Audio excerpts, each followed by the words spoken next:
తెలంగాణ రాష్ట్రంలో మున్సిపల్ ఎన్నికల ప్రచార జోరు కొనసాగుతున్నది. అన్ని పార్టీలు కూడా ముమ్మరంగా ప్రచారం చేస్తున్నాయి. ముఖ్యంగా ఉమ్మడి వరంగల్ జిల్లాలోని పరకాల మున్సిపాలిటీ చాలా పెద్ద మున్సిపాలిటీ. మున్సిపాలిటీ సంబంధించి అధికార పార్టీ, అదేవిధంగా ఇటు బీఆర్ఎస్ పార్టీ కూడా పోటాపోటీగా ప్రచారం కొనసాగిస్తున్న నేపథ్యం కనిపిస్తుంది. అయితే ముఖ్యంగా ఇక్కడ మాజీ ఎమ్మెల్యే చల్ల ధర్మారెడ్డి గారు పరకాల మున్సిపాలిటీపై బీఆర్ఎస్ జెండా ఎగరవేయాలనే దృక్పథం చాలా పగడ్బందీ ప్లాన్ తోటి గత కొద్ది రోజులుగా ప్లాన్ వేస్తున్నారు. ఈసారి అభ్యర్థులను కూడా చాలా పక్కా ప్లాన్ ప్రకారం పెట్టాడు. తప్పనిసరి ఈసారి గెలుస్తామనే ధీమా వ్యక్తంతో ఇంటింటికి ప్రచారం జరుగుతున్న పరిస్థితి కనిపిస్తుంది. ఇప్పుడు ఇక్కడ చల్ల ధర్మారెడ్డి గారు చెప్పండి సార్, మీకు ఈ పరకాల సీటుపై మీరు ఎట్లా ప్లాన్ చేశారు? పరకాల సీటుపై వాస్తవం చెప్పాలంటే ఆల్రెడీ గెలిచినట్టుగానే ప్రజలే చెప్తా ఉన్నారు. ఎందుకంటే గత 2 సంవత్సరాల నుంచి కాంగ్రెస్ ప్రభుత్వం ఇచ్చిన హామీలు కాదు కదా, కనీసం ఇక్కడ స్థానిక ఎమ్మెల్యే ఎవరికి అందుబాటులో ఉండకపోవడం, వాడలలో తిరగకపోవడం, పరకాల మున్సిపాలిటీ పరిస్థితి తెలుసుకోకపోవడం అదే కనపడతా ఉంది. ఇలా ప్రజల దగ్గరికి వెళ్ళిపోయినప్పుడు అయ్యో మీ పీరియడ్లో ఇంత బాగా జరిగింది, ఇంత మంచి జరిగింది, కనీసం మురికి కాలంలో మురికి తీసేవాడు కూడా రావడం లేదనేది ముఖ్యంగా ప్రజల్లో తిరుగుతున్నప్పుడు చెప్పడం జరుగుతుంది.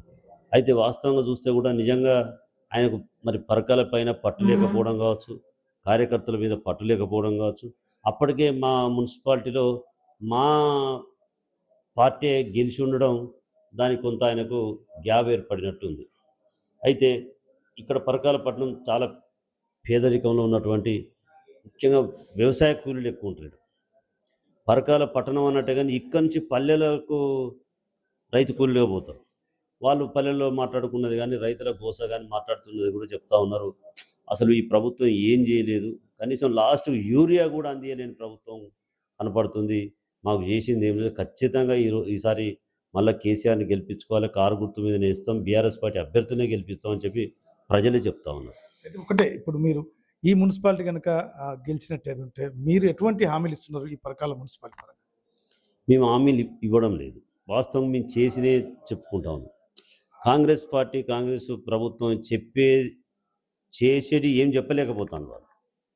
వాళ్ళ అబద్ధాలు కూడా మాట్లాడలేని పరిస్థితిలో ఉన్నారు. ఎందుకంటే ఒకసారి అబద్ధం ఆడి అధికారంలోకి వచ్చారు, ఇప్పుడు మళ్ళీ అబద్ధాలు ఆడితే నమ్మే పరిస్థితులు లేరు.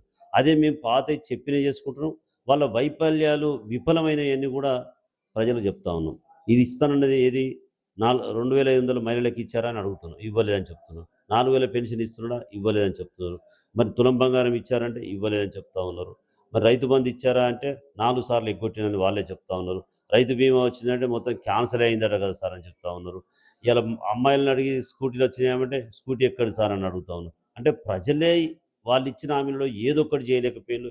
ఎవరన్నా అడిగితే మాకు గ్యాస్ ముద్ద ఇవ్వలేదు సార్ అని చెప్తున్నారు. అంటే 2.5 సంవత్సరాల కాలంలో కనీసం చేసింది ఒక్క పని కూడా లేదు. ఒక బస్ ఫ్రీ ఎక్కడిదండి?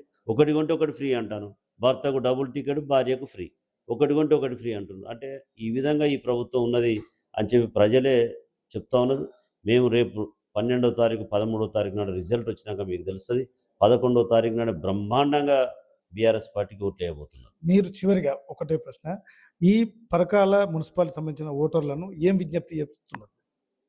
నేను విజ్ఞప్తి ఒకటే, మళ్ళీ పాత రోజులు రావాలి, కేసీఆర్ ప్రభుత్వం రావాలి. కేసీఆర్ గారు వస్తేనే మనకు అన్ని రకాల సంక్షేమ పథకాలు, అభివృద్ధి కార్యక్రమాలు జరుగుతాయి.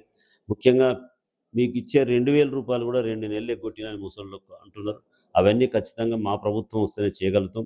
బ్యాలెన్స్ వర్కులు ఏదైతే మున్సిపాలిటీ పెండింగ్ ఉన్నాయో మా ప్రభుత్వం వస్తేనే చేస్తామని చెప్పి వాళ్ళకి హామీలు ఇస్తాం. మేము లేనిపోని అమలు కానీ హామీలు ఇవ్వడం లేదు. కనీసం మేము ఇచ్చేప్పటికి కూడా రెగ్యులరైజ్ అయితే, ఎందుకంటే రైతు బంధు ఆపేసాడు, అవి మళ్ళీ మేము వస్తాయని చెప్తున్నాం. అంటే మేము చెప్పిన పనులు మేము పూర్తి చేస్తాం, మళ్ళీ మేము వస్తాయని చెప్పి మాత్రమే చెప్పగలుగుతున్నాం. ఇది చల్ల ధర్మారెడ్డి గారు చెప్తున్నారు. అమలు కానీ ఏది కూడా మేము హామీలు ఇవ్వము, చేయాల్సిన పనులు మాత్రమే హామీలు ఇస్తాం. గతంలో బీఆర్ఎస్ చేసిన అభివృద్ధి తప్ప ఇప్పుడు 2 ఏళ్ళుగా కాంగ్రెస్ పార్టీ ఎటువంటి అభివృద్ధి చేయలేదు, కేవలం కొన్ని సంక్షేమ పథకాలని చెప్తున్నారు, అవి కూడా అరకొరగా మాత్రమే ఇస్తున్నారని చెప్తాను. ఈసారి మాత్రం పరకాల సీట్పై బీఆర్ఎస్ చైర్మన్ గెలుస్తారని చెప్తున్నారు. వీడియో జర్నలిస్ట్ రాజరామ్తో శ్రీధర్ రెడ్డి, పరకాల.